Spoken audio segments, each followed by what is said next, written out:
Mbaye-Loum, je l'ai connu avant même que je n'entre au CESTI. Mbaye-Loum, j'ai également fait partie de ces distingués invités lorsqu'il devait se marier. C'est un homme avec qui j'ai partagé beaucoup de choses en tant que professionnel. Et comme on dit en philosophie, on peut souvent regarder sa propre mort en tant que spectateur. Être spectateur de sa propre mort, je le dis parce qu'il n'y a pas très longtemps, il a eu l'amabilité de m'appeler pour m'informer d'une situation et solliciter mon intervention. Je n'ai pas hésité. L'autre élément qui est également important, c'est que quand on est un professionnel dans un domaine,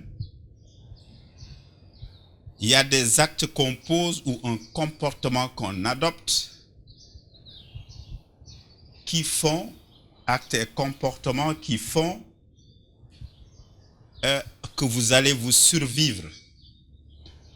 Ce sont les actes qui font que demain, lorsqu'on ne sera plus là, on parle de nous, mais surtout qu'on parle de nous en bien. Après sa retraite administrative, il a encore été beaucoup plus actif. Moi, je le sais parce que ça a coïncidé avec mon arrivée à la tête de la radiodiffusion télévision sénégalaise. Et dernièrement, lorsqu'il s'est agi du retour du président Barrow, je revois encore aujourd'hui cette image de Mbaye-Loum avec Mamadou Samba Mbow en train de relater les dernières étapes du retour de Barrow dans son pays après avoir été élu et après avoir prêté serment ici même au Sénégal. Ce qui est important, c'est moins la mort, parce que nous tous, nous allons mourir un jour.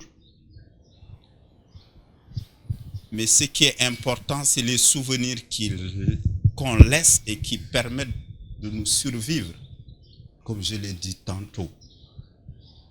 Et il a représenté beaucoup pour moi.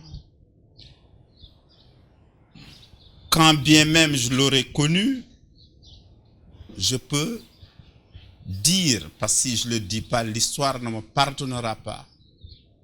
Il y a un homme à côté du président, le colonel Maïssa Ndiaye, qui m'a encore appris à mieux connaître Mbaye-Loum, qui dans sa diction, lorsqu'il faisait ses reportages, ne se conformait pas d'artifice. Il parlait comme il sentait les choses. Il pouvait heurter les mots et les phrases, mais on comprenait toujours l'essentiel de ce qu'il avait à dire.